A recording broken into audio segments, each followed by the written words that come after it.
New Zealand के south island की एक और लेक झील टेकापो, ये मैकेंजी काउंटी में स्थित है और इसकी सुप्रसिद्धि इसलिए ज़्यादा है कि यहाँ पे एक चर्च है, छोटा सा चर्च, नन्हा सा प्यारा सा church, church of good shepherd. अभी वहीं नज़दीक चलूँगा। ये एक गांव है, यहाँ मोटेल्स और टूरिस्ट की संख्या ज़्यादा है, खुद की आबादी तो 500 है और चर्च के पास ही एक कुत्ते की स्टैच्यू भी है, नाम है इसका फ्राइडे। इस चर्च को चर्च ऑफ गुड शेफर्ड क्यों कहा गया है मुझे कोई बता तो नहीं रहा है, लेकिन जहाँ तक मुझे याद है बचपन में मैंने पढ़ा था कि ईसाईयत में, क्रिश्चियनिटी में ईश्वर को, प्रभु को एक अच्छे शेफर्ड, एक अच्छे पशुपालक के रूप में दिखाया गया है और हम सब उसकी भेड़ें हैं, मैं पशु तुम पशुपति। तो शायद यही कॉन्सेप्ट है।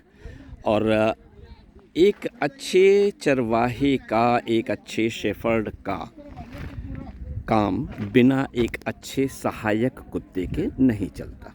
तो ये है वो सहायक कुत्ता फ्राइडे। इस डॉग से जुड़ी हुई कई दंत कथाएं हैं, कौन सी सही है पता नहीं, लोग इसके साथ फोटोग्राफ ले रहे हैं। एक कथा तो ये है कि ये कुत्ता अपने मालिक के साथ था और मालिक कहीं बर्फीले तूफान में फंस गया और वो अचेत हो गया। तो ये कुत्ता रात भर उसके संरक्षण में रहा और सुबह गांव जाके गांव वालों को बुला के ले आया, रेस्क्यू किया इसने।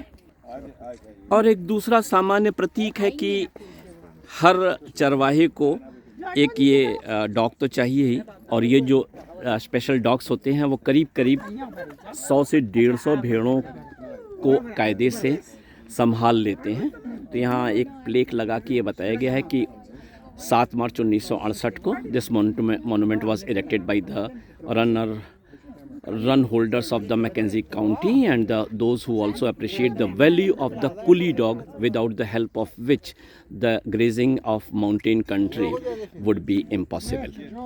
तो इस डॉगी के साथ एक फ़ोटो आपके गुलिवर डीटी की भी, चेहरे पे तो रोशनी तो नहीं आ रही होगी लेकिन एक तो बनती ही है ना।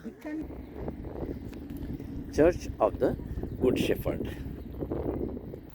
ये चर्च मुश्किल से 10 मीटर लंबा और 5 मीटर चौड़ा होगा, बल्कि इससे भी कम। अंदर फोटोग्राफी निषिद्ध है क्योंकि ये प्लेस ऑफ वर्शिप है।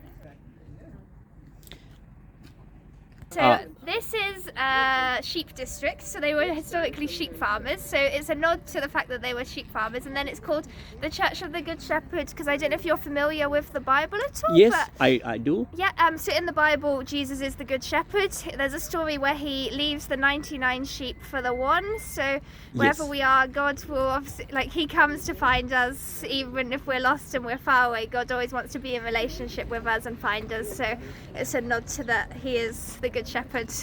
Yes, God loves the lost sheep, and he Yes. does find, if he's got back, he becomes very happy. Yes, like amen, yes. That is that. I remember. Thank you, Yes, ma'am. that's You are all from right. here only? I'm from England. From England. Yes. Okay, so you are just a visitor, huh? Yeah, I'm a volunteer here. Okay, so one more question, if you don't mind. It is a Catholic church? So it's Catholic, Presbyterian, Anglican and Pentecostal.